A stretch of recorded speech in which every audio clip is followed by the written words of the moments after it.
4장 8절에서 18절 말씀, 페이지 212면이 됩니다.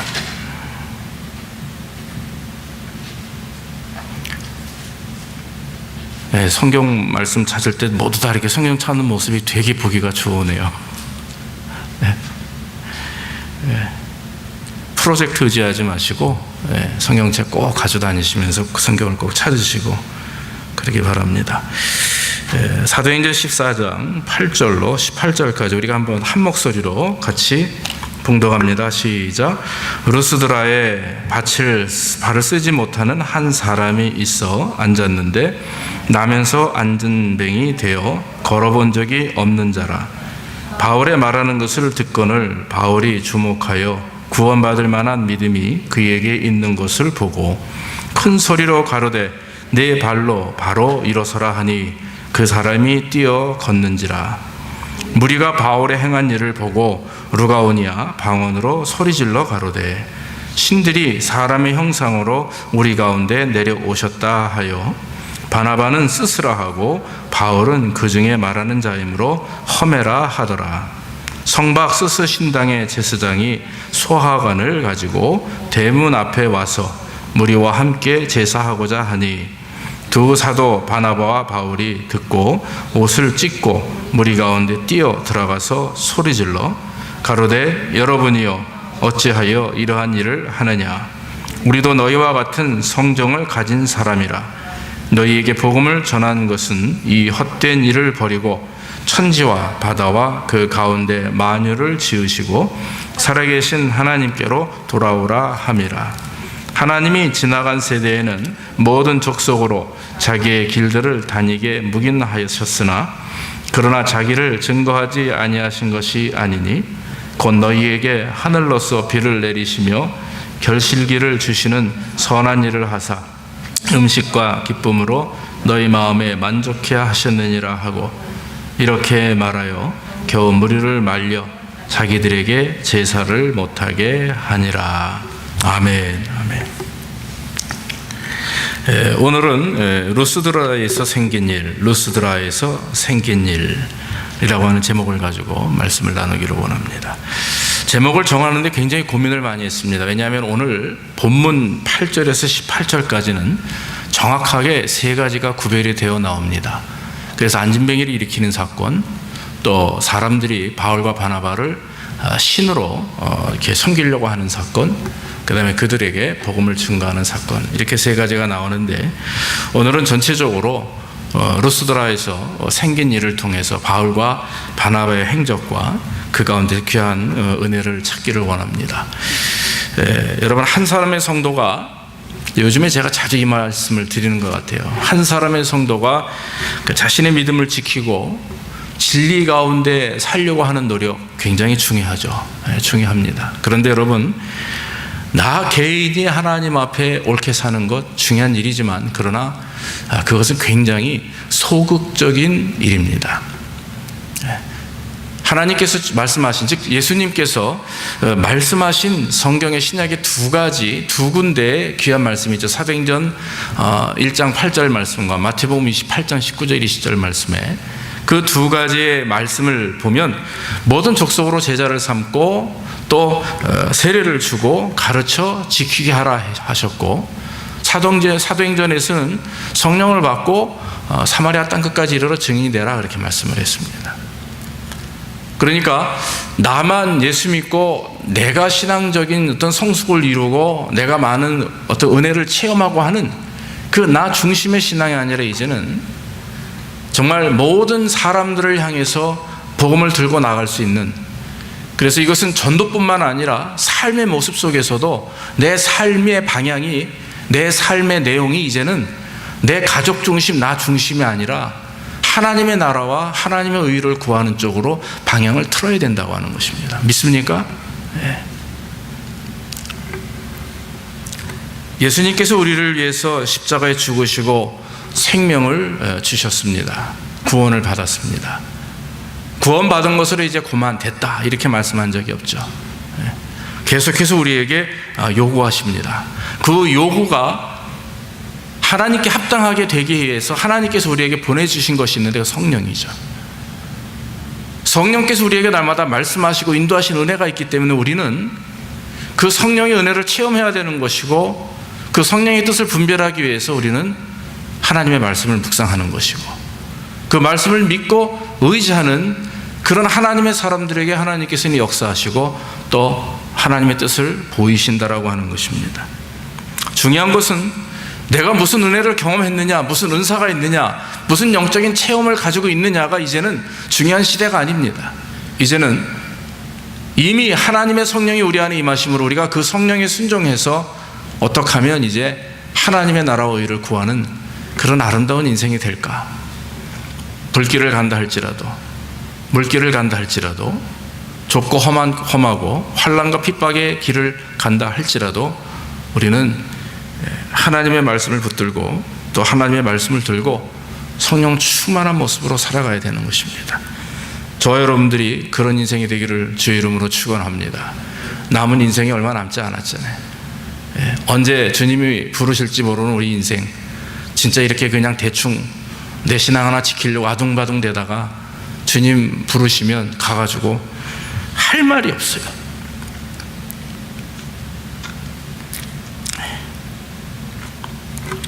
오늘 본문의 바울과 바나바는 1차 전도 여행 때 이고니온을 지나서 이제 루스드라로 들어가게 됩니다.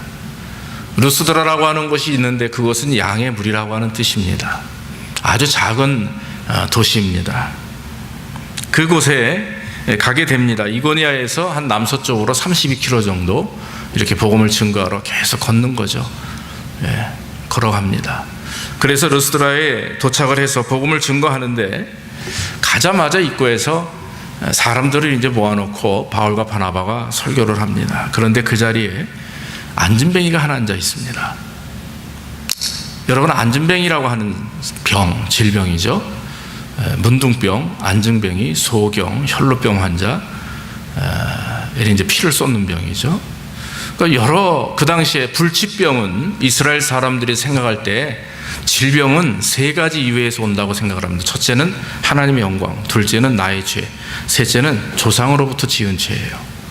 그런데 특히 불치병은 모든 이스라엘 백성들은 다 조상으로부터 지은 죄가 있기 때문에 내가 대신 저주를 받는다, 이렇게 생각을 합니다. 그래서 한국의 어떤 목사는 가계 저주론을 이렇게 주장하죠.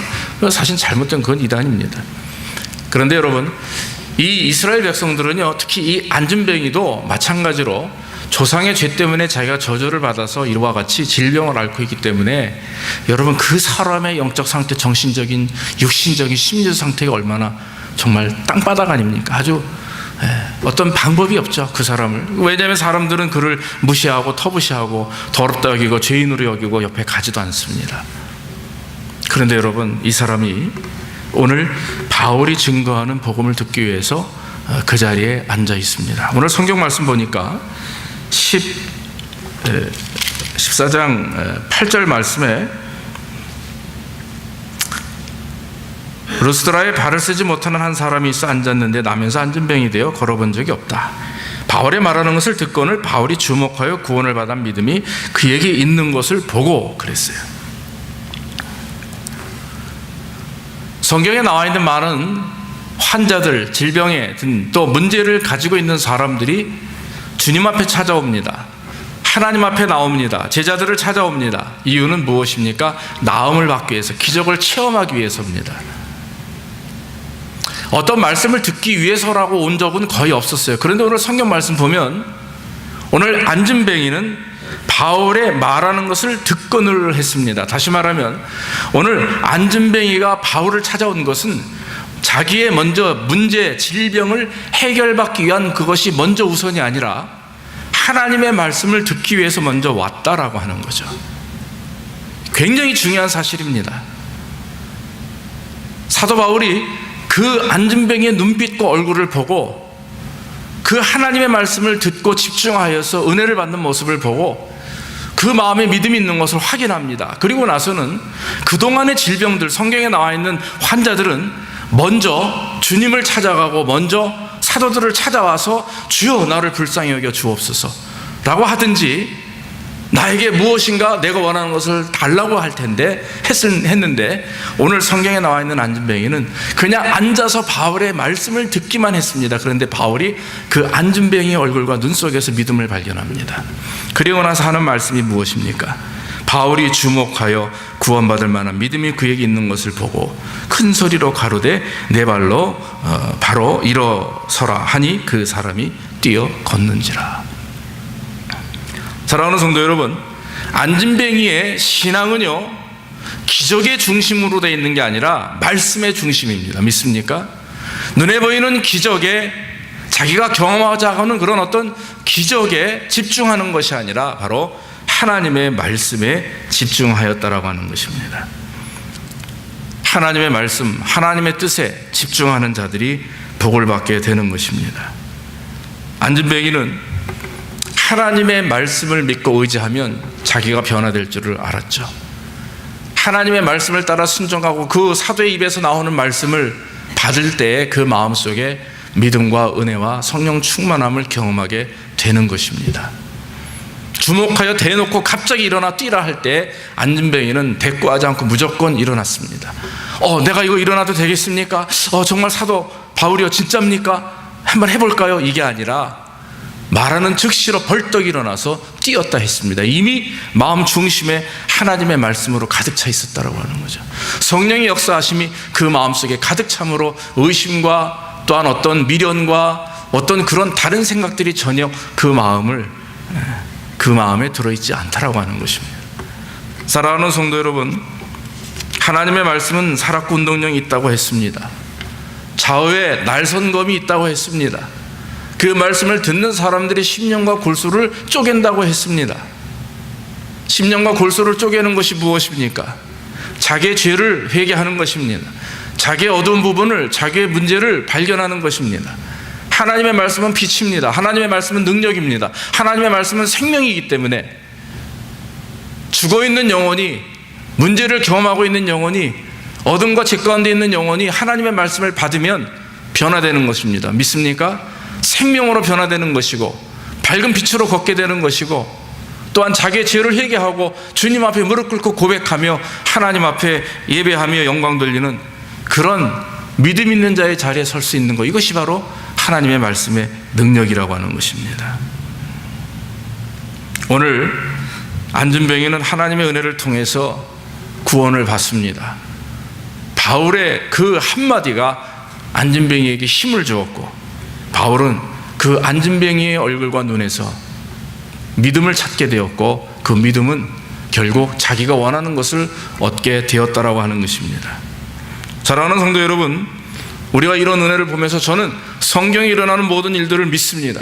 1.1획도 틀림이 없음을 믿습니다. 성경상에 나타나는 그런 역사들이 오늘날 우리에게도 있게 되는 줄로 믿습니다. 부인하지 않습니다. 방언도 믿습니다. 기적도 믿습니다. 그런데 여러분, 중요한 사실이 있습니다. 하나님의 역사는, 어떤 영적 체험은, 은사는, 신유와 기적과 은혜는 하나님이 우리에게 주실 때에 우리를 사랑하시기 때문에 우리의 질병과 문제를 해결하시기 위해서 주시지만 그러나 더 큰 목적이 있습니다. 그것은 바로 하나님의 임재입니다. 믿습니까? 하나님의 살아계심을 만민에게 증거하기 위함입니다. 오늘 안진뱅이가 일어남을 통해서 루스드라에 있는 모든 백성들이 예수님을 믿게 됩니다. 주님을 의지하게 됩니다. 사랑하는 성도 여러분, 우리의 삶 속에서 우리가 기적을 체험하고 병고침의 은사를 체험하고 능력을 체험합니다. 그런데 여러분, 우리는 종종 체험하지 못할 때가 있죠. 그렇다고 실망한 이유는 없습니다. 왜냐하면 모든 주권은 하나님께 있기 때문에 그렇습니다. 인간이 낳고 인간이 죽게 되는 것, 건강하게 살다가 평생을 장수하는 사람, 아니면 젊은 나이에 암에 걸려 죽는 사람, 여러 가지 종류의 사람들, 여러의 인생들이 있습니다. 그러나 여러분, 그 인생들이 하나님을 원망할 수 없습니다. 왜냐하면 모든 인간의 생명은 하나님께 있기 때문에, 하나님의 주권과 인도하심 속에 있기 때문에, 그렇기 때문에 우리는 항상 믿음을 가지고 하나님 앞에 간구하되 하나님의 임재와 하나님의 주권 속에 있음을 믿고 의지하며 순응하며 순종하는 삶이 우리에게 있어야 되는 것입니다. 그러므로 사랑하는 성도 여러분, 저와 여러분들이 오늘 안진뱅이가 병이 낫고 육신이 변화되는 것을 위해서 먼저 온 것보다는 하나님의 말씀을 사모하며 그 말씀 가운데서 역사하시는 하나님의 능력을 체험했다라고 하는 사실. 그러므로 중요한 것은 우리의 신앙은 눈에 보이는 이적과 기적을 쫓는 신앙이 아니라 바로 하나님의 말씀을 쫓아 순종하는 삶이 되기를 주의 이름으로 축원합니다. 이것이 우선입니다. 하나님의 말씀이 우선이 되어야 되는 것이고 그 말씀 이후의 의지와 우리의 감정이 따라오게 되는 것입니다. 어쩌록 하나님의 말씀을 통해서 여러분들의 삶에 변화가 있기를 주의 이름으로 축원합니다. 이렇게 안진뱅이를 일으키는 바울과 바나바의 모습을 보면서 그 당시 모여있던 루스드라 백성들이 깜짝 놀랍니다. 그러면서 바울과 바나바를 신격화해서 우상화합니다. 그리고 나서는 그들에게 제사를 드리려고 합니다. 즉 한 사람은 스스요, 한 사람은 허메라.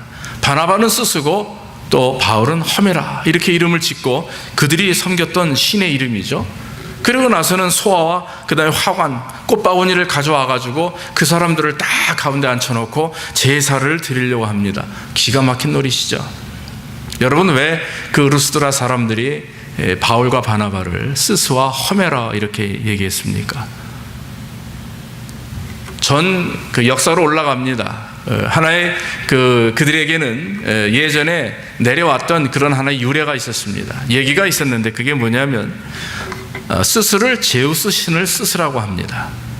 허메는 헤르메스 신을 말합니다. 신화에 나오는, 그리스 신화에 나오는 두 신이죠. 이 두 신이 제우스와 헤르메스가 사람의 몸을 입고 변장을 하고 이 땅에 내려왔습니다. 그러고 나서는 그 루스드라 지역, 이고니아 또 두로 이 지역을 막 돌아다니면서 이렇게 사람들을 방문하면서 하룻밤 묵어갈 곳을 찾았는데 한 사람도 그 두 신을 받아들인 사람이 없다 이거죠. 그래서 날이 거의 저물고 됐고 이 사람들이 지쳤습니다. 화가 머리끝까지 났습니다. 이 인간들을 내가 몰살시켜야 되겠다. 그런 마음을 먹고서 이제 마지막으로 아주 허름한 오두막집에 갔는데 거기에 한 부부, 늙은 노인의 부부가 나옵니다. 남자 이름은 빌레몬이고 여자 이름은 바우시스라고 하는 그런 아주 나이 많은 늙은 노인입니다. 두 사람이 나오면서 이 두 나그네를 잘 영접합니다.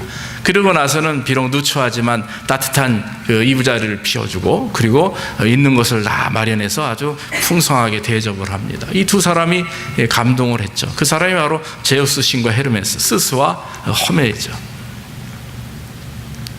이 제우스 신과 헤르메스 신이 나중에 그 지역을 다 홍수로 몰살을 시킵니다. 그리고 나서는 단 두 부부만 살려두게 되죠. 그리고 두 부부는 나중에 그 신전의 수호자로, 신전을 지키는 수호자로 이렇게 삼습니다. 두 부부가 늙어 죽게 된 이후에 그 자리에 커다란 두 나무가 생겼다고 하는 전설이 있어요. 이것은 바로 그 루스드라 사람들이 철떡같이 믿고 있는 그런 하나의 역사고 전통이었습니다. 그렇기 때문에 루스드라 사람들은 스스와 허메하면 두려움의 신입니다. 무서움의 신입니다. 자기 백성들이, 민족들이 그 신을 잘 대접하지 못했기 때문에 조상들이 경험했던 그런 몰살을 하지 않기 위해서 그 루스드라 사람들은요, 바울을 허메라 하고 바나바를 스스라 하면서 그 두 사람을 신으로 이렇게 대접을 하려고 했던 거죠. 바울과 바나바가 그 모습을 보고 너무나 안타까웠습니다. 그래서 성경에 뭐라고 얘기합니까? 옷을 찢어가면서 바울과 바나바가 소리치며 그들에게 다가갑니다. 너희가 어찌하여 이런 무매한 짓을 하느냐? 어찌하여 너희가 이렇게 어리석은 짓을 하느냐? 우리는 당신들과 다름없는 성정이 똑같은 사람이다. 우리는 당신과 똑같은 인간이다. 당신들과 똑같은 연약한 사람이고 부족한 사람들이다. 이렇게 말씀을 하는 것입니다. 바울과 바나바는 자기를 우상화하고 신격화하려고 하는 그런 루스드라 사람들에게 자기들의 자신을 보여줍니다. 그러면서 우리는 너희와 동일한 사람이기에 우리를 신격할 이유가 없다. 우리에게 제사할 이유가 없다라고 이렇게 성경은 말합니다. 저는 이 말씀을 묵상하면서 오늘날 세대의 우상화, 신격화, 이것이 얼마나 커다란 문제요, 범죄인가를 깨닫게 됩니다. 여러분, 요즘에 어떻습니까? 조금만 남들보다 돈이 많으면, 조금만 지식이 있으면, 조그마한 어떤 큰 일을 하면 굉장히 스스로를 자랑스럽게 여깁니다. 자기 PR 시대라고 하죠. 직장에 가도 학교 입학을 해도 자기 자신을 잘 PR할 수 있는 사람, 그 사람을 자신감 있는 사람이다 이렇게 평가합니다. 그런데 오늘 그런 것들이 문제가 됩니다. 그런데 이런 문제들이 이제는 경제, 교육, 사회, 문화 모든 부분에 깔려 있죠. 국민학교 아이들에게 너 나중에 커서 뭐가 되려고 하니? 그러면은 뭐라고 얘기합니까? 연예인이 되려고 합니다. 10살, 11살만 돼도 벌써 이 공개 오디션에 나오게 됩니다. 참 안타까운 일이죠. 사람들은 재밌게 쳐다보지만 그러나 글쎄요. 저는 TV를 한번 보면서 뉴스 시간에 요즘에 고등학교 학력고사 입학시험에, 대학 입학시험에 한국사가 빠졌다고 하는 얘기를 듣고 너무나 마음이 아팠습니다. 제가 모르겠습니다. 대학원 때 역사를 전공해서 그런지 몰라도 이 민족의식이라고 하는 것이 굉장히 중요한 것입니다. 이 가치관이라고 하는 것은 사람이 내가 어디에서 태어났으며 내가 누구의 자손이며 내가 어떤 민족과 어떤 그 가족 공동체 안에서 생겨났는가 자랐는가가 굉장히 중요하게 생각을 하죠. 그런데 여러분 한국에 있는 유명 대학 한두 개 외에는 역사 시험을 보지 않는답니다. 그러니까 아예 고등학교에 역사, 국사가 다 사라지게 되죠. 글쎄요, 모르겠습니다. 국사를 전공하는 교육하는 이제 교수들이나 선생님들이 이제 할 일 없으실 것 같아요. 참 안타까운 일이죠. 이유가 무엇입니까? 그저 아이들 중심, 또 그저 사회 자체가, 교육이, 경제가, 문화가 이제는 어떤 한 인격을 온전하게 세우느냐가 이게 중요한 게 아니에요. 그 사람을 어떻게 사람으로 만드느냐가 중요한 게 아니라 상품 가치가 얼마나 높으냐, 이 사람이 밖에 나가서 얼마나 많은 돈을 버느냐, 이것이 문제가 되다 보니까 결국에는요, 그게 바꿔 말하면 신격화시키고 우성화시켜서 사람들에게 대접을 받고 사람들에게 칭찬을 받는 그러한 직업이나 그런 모습으로만 가려고 하는 부분들이 잘못됐다라고 하는 거죠. 가장 심각한 문제는 이것이 기독교 안에, 교회 안에도 신격화, 우상화 형태가 드러난다라고 하는 거죠. 그래서 교회 평가, 목회자의 평가를 겉으로 드러나는 양적인 또 어떤 사이즈로 평가합니다. 그러다 보니까 큰 교회, 적은 교회 이 어울리기가 참 쉽지 않아요. 제가 큰 교회 목사님들 만나도 이렇게 선뜻 마음을 오픈하기가 쉽지 않고 뭔가 이렇게 벽이 자꾸 글쎄요, 제가 문제인지 모르겠지만 저뿐만 아니라 많은 사람들이 그런 얘기를 합니다. 여러분, 누가 그런 말을 했습니다. 우상화에는 두 가지 동기가 있다 그랬어요. 첫째는 뭐냐면 나 자신에게만 주신 특별한 하나님의 은사가 있다라고 생각을 할 때 그 사람은 우상화될 수가 있다라고 하는 거죠. 교만해질 수밖에 없습니다. 영적 교만이죠. 왜 저 사람은 방언으로 기도 못해? 왜 저 사람은 저렇게 신앙이 저 모양이야?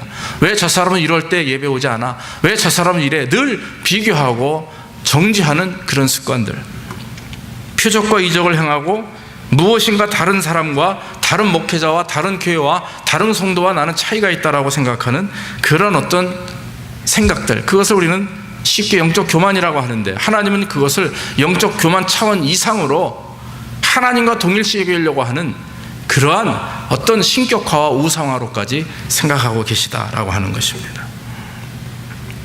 예전에 제가 한번, 요즘도 가끔 제가 유튜브를 통해서 김규동 목사라든지 이초석이라든지 이재록이라든지 이런 이단 사이비 목사들의 설교를 가끔 들어봅니다.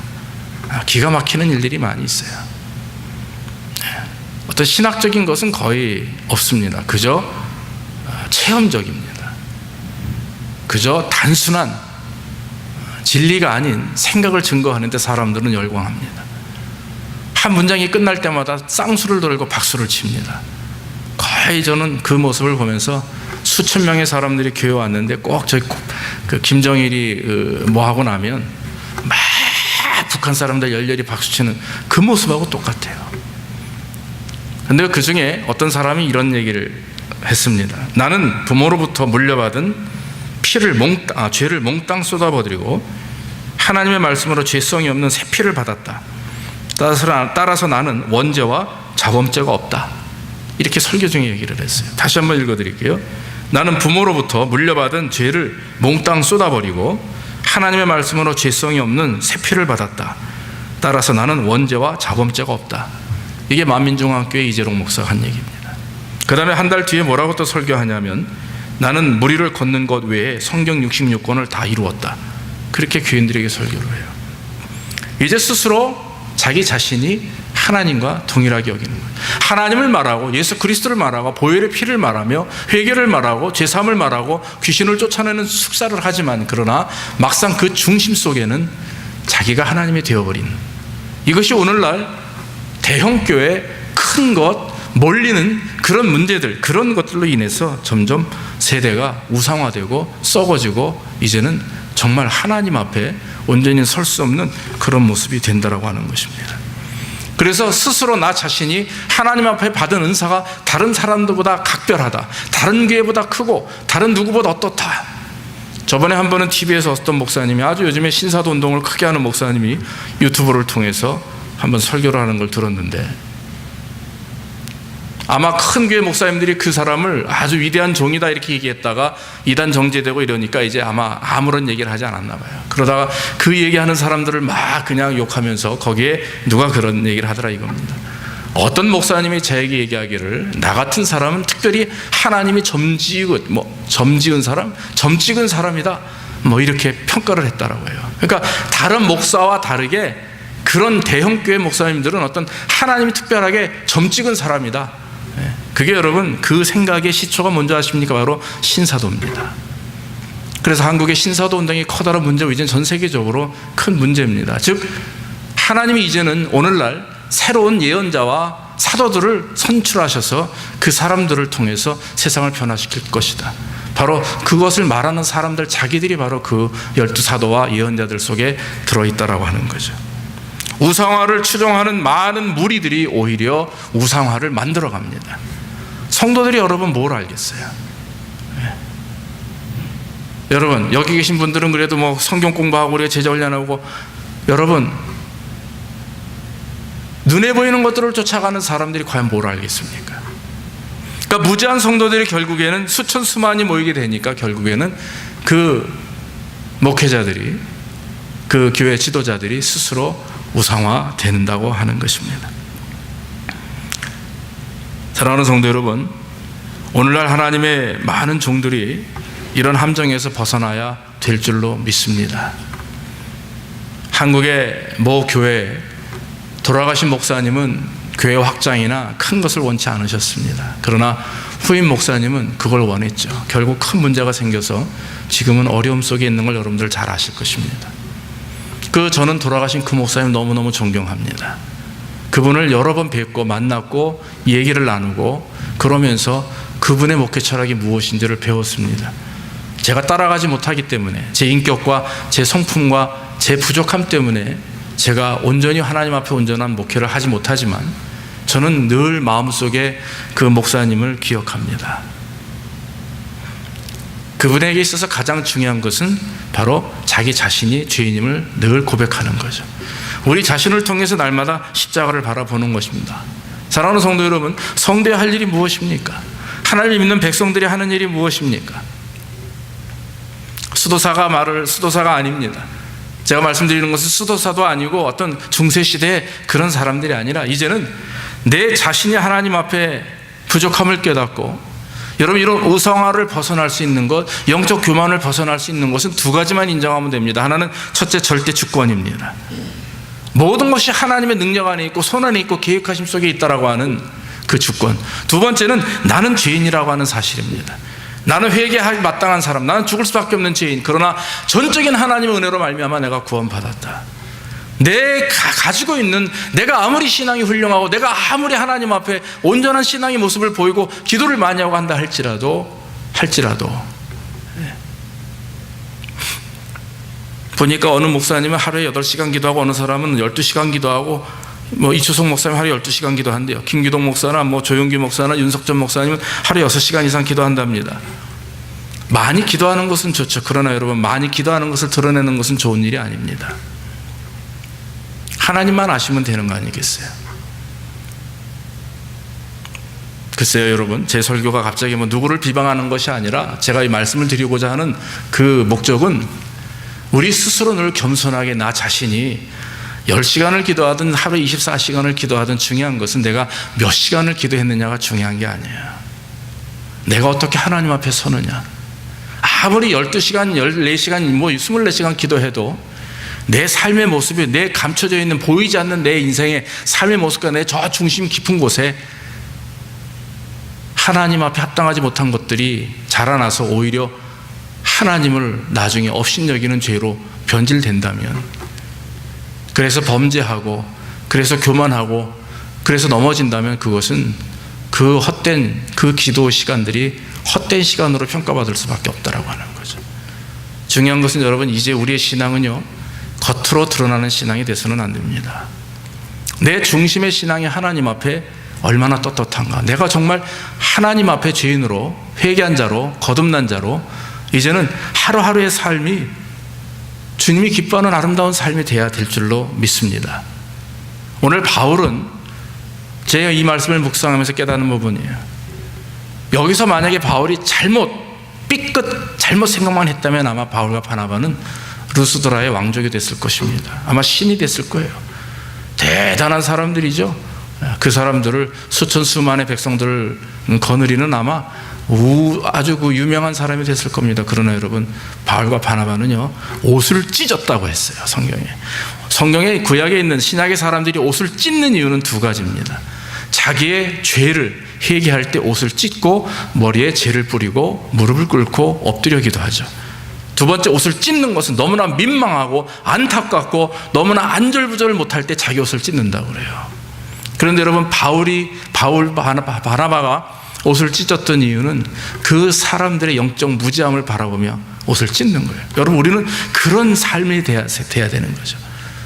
믿지 않는 영혼들, 하나님 앞에 온전히 서지 못하는 영혼들, 하나님을 믿는다 하면서도 온전히 하나님을 섬기지 못하는 사람들을 향해서 우리는 우리 옷을 찢을 줄 아는 안타까움을 가져야 됩니다. 애통함을 가져야 됩니다. 심령이 가난한 자, 애통해하는 자가 뭔지 아십니까? 자기의 죄 때문에 애통해하며 자기의 죄 때문에 심령이 가난하며 또한 그런 죄의 모습들을 바라보며 애통해하고 가난한 마음을 갖는 것, 그것이 바로 그 말씀이거든요.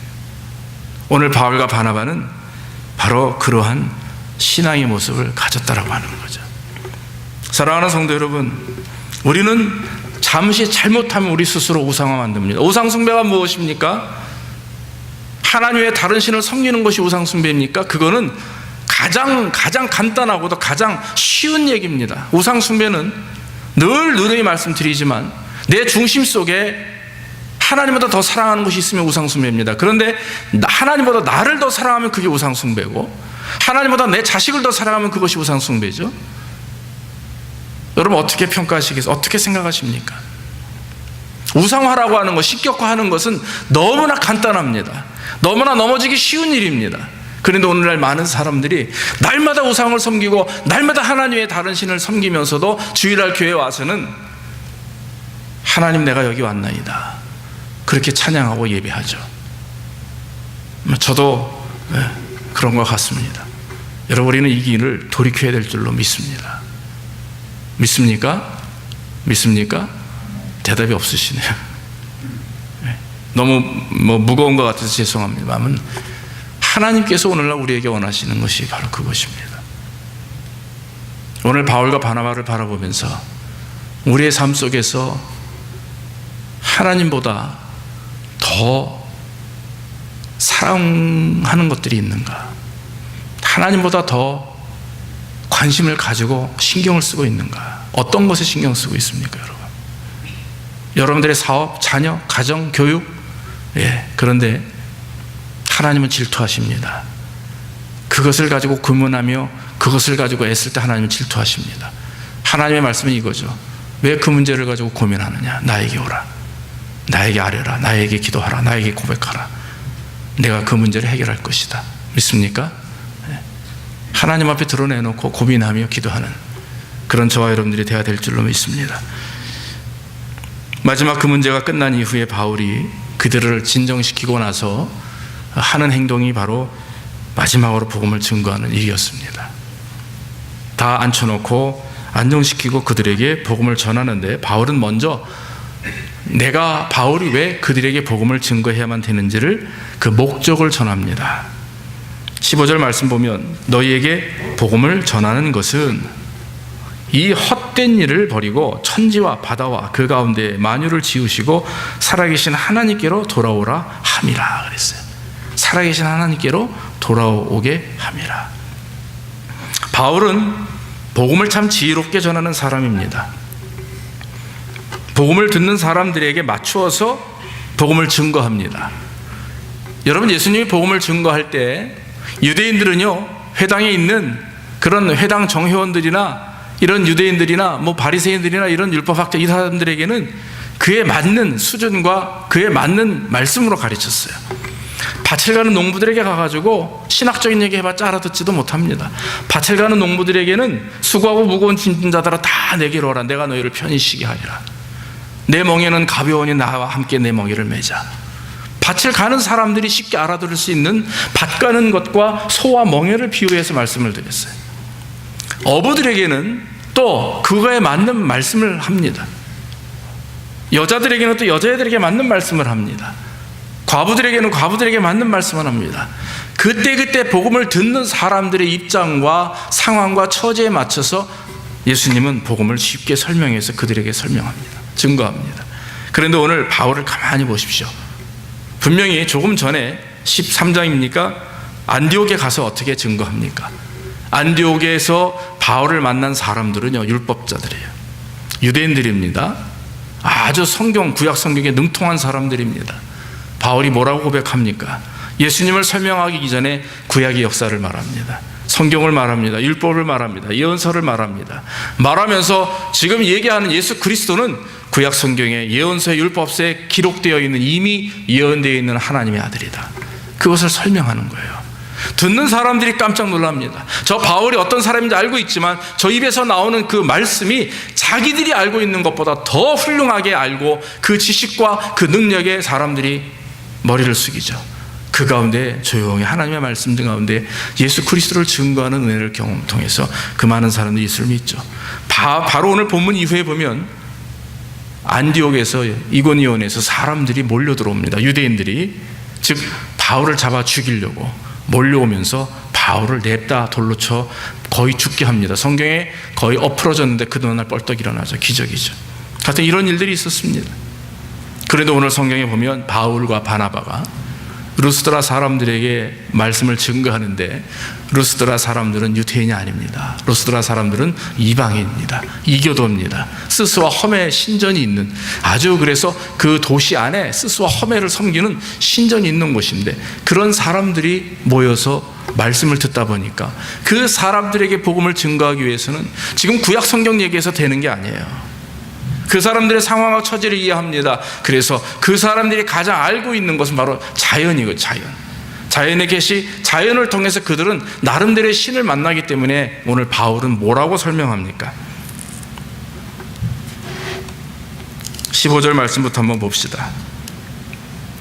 중간에 너희에게 복음을 전하는 것은 이 헛된 일을 버리고 천지와 바다와 그 가운데 만유를 지으시고 살아계신 하나님께로 돌아오라 함이라. 하나님이 지나간 세대에는 모든 족속으로 자기의 길들을 다니게 묵인하셨으나 그러나 자기를 증거하지 아니하신 것이 아니니 곧 너에게 하늘로서 비를 내리시고 결실기를 주시는 선한 일을 하사 음식과 기쁨으로 너희 마음에 만족해 하셨느니라 하고, 이렇게 말하여 겨우 무리를 말려 자기들에게 제사를 못하게 하니라 그랬습니다. 복음을 증거하는데 루스드라 사람들이 가장 쉽게 접할 수 있는 자연현상을 보면서 증거합니다. 성경 말씀에 보면 자기의 길들을 다니게 묵인하셨으나, 나름대로 그들이 이방신을 섬기고 우상을 숭배하는 일들을 보시고 모르는 척것이 아니라 묵인하셨다. 잠깐 기다리고 계셨다. 그 다음에 이제 때가 되어서 이제 너희에게 그동안 너희들이 실수하고 잘못된 부분들을 회개하고 돌이키게 하기 위해서 내가 너희에게 복음을 증거한다. 주께서 나를 보내셨다는 말씀이에요. 그래서 여러분들이 하늘에서 비가 내리는 것, 땅에 곡식이 자라는 것, 공중에 새가 나는 것, 이런 자연 모든 현상들은 과연 누구에게서 왔겠느냐 하는 것이죠. 바로 하나님께서 우리에게 그렇게 주셨다. 바로 살아계신 하나님이 우리에게 그렇게 허락하셨다라고 하는 것을 알리는 것입니다. 사랑하는 성도 여러분, 오늘 바울의 설교의 핵심은, 메시지의 핵심은 살아계신 하나님입니다. 살아계신 하나님만 믿으면 되는 거예요. 믿습니까? 하나님이 지금도 살아계시다라고 하는 사실을 믿으면 우리는 우리의 인생의 90%는 성공한 인생이 된다고 저는 확신합니다. 할렐루야. 하나님이 살아있지 않다, 하나님이 나를 지금 나와 관계가 없다 믿는다고 하지만 하나님의 살아계심을 인정하지 못하는 거예요. 기도해야 되는데 기도하지 못하고, 말씀 묵상해야 되는데 묵상하지 못하고, 살아야 되는데 말씀대로 살지 못하는 것. 저도 제 인생을 돌이켜보면서 너무나 안타까운 인생들이 많죠. 해서는 안 될 일을 하고, 해서는 안 될 말을 하고, 해서는 안 될 행동들을 하고, 목회자이면서도 하나님의 살아계심을 뻔히 알고 인정하면서도 삶 속에서 실행되지 않는 부분들이 우리가 얼마나 많이 있습니까? 감출 것도 없죠. 이제는 그렇다고 해서 드러내놓을 것도 없습니다. 그저 묵묵히 하나님의 성령의 인도하심이 변화시키기 위해서 내가 하나님 앞에 새로운 하나님의 사람이 되고 또 하나님의 백성이 되고 하나님의 종이 되기 위해서 우리는 함께 기도하는 겁니다. 오늘 여러분, 바울이 오늘 우리에게 주시는 말씀은요, 하나님은 살아계시다. 마지막 우리에게 주시는 말씀은 하나님은 살아계시다. 지금도 역사하고 계시다. 이 말의 안에는 모든 것이 포함되어 있습니다. 하나님이 살아계시다. 하나님이 주목하고 계시다 이거예요. 하나님이 생각하고 계시다. 하나님이 바라보고 계시다. 하나님이 인도하고 계시다. 하나님이 숨쉬고 계시고 나와 동행하고 계시고 나를 주장하고 계시다. 믿습니까? 여러분들 일거수일투족을 다 하나님이 바라보고 계시다라고 하는 거죠. 이것이 바로 하나님의 살아계심을 말하는 것입니다. 우리가 믿는 기독교 신앙은 살아계신 하나님입니다. 어느 종교가 살아있는 신을 지금 믿고 있습니까? 다 죽은 신이죠. 부다, 모하메 다 석가모니 다 죽은 신 아닙니까? 그러나 여러분, 여전히 살아 역사하시고 주장하시는 주님, 우리 예수 그리스도인 줄로 믿습니다. 하나님이세요. 그렇기 때문에 우리는 살아계신 하나님을 믿기 때문에 예수님께서 초림하시고 이제 재림하신 이유가 무엇입니까? 왜 하나님이 교회를 세우시고 목회자를 세우시고 성도를 세우셔서 이 땅에 어두워가는 이 땅에 힘들고 어렵고 고난의 길을 걷게 하십니까? 하나님의 살아계심을 증거하기 위함입니다. 하나님의 살아계심을 경험하게 하기 위함입니다. 그렇기 때문에 저와 여러분들이 오늘 이후로 더 강하게 하나님은 살아계시다, 하나님은 역사하신다, 내 삶 속에, 내 영혼 속에, 내 가족과 내 교회와 내가 속해 있는 이 모든 가운데 하나님은 역사하시다, 살아계시고 역사하신다라고 하는 믿음을 갖기를 주의 이름으로 축원합니다. 하나님을 아는 방법은 예수 그리스도를 믿을 때입니다. 하나님을 기쁘시게 하고 하나님의 뜻을 이루는 방법이 무엇입니까? 예수님을 믿을 때입니다. 믿는다라고 하는 말의 의미는 단순한 의미가 아닙니다. believe라고 하는 영어 단어에는 5가지가 다 포함이 되어 있습니다. 구체적으로 제가 하나씩 말씀드릴 수 없지만 언제 한번 말씀을 드릴게요. 단어 하나하나마다 그 깊은 의미가 있어요. 믿는다라고 하는 것은 굉장히 숭고한 일입니다. 정결한 일이고 굉장히 영적인 것입니다. 단순하게 입으로 믿는다고 되는 것이 아니죠. 요즘에 대해 믿음과 구원에 대한 재해석이 일어납니다. 믿음을 구원으로 얻습니다. 당연한 일이죠. 그러나 여러분, 값싼 믿음을, 값싼 구원을 가지고 우리는 다 됐다라고 생각하는 것이 문제라고 하는 거죠.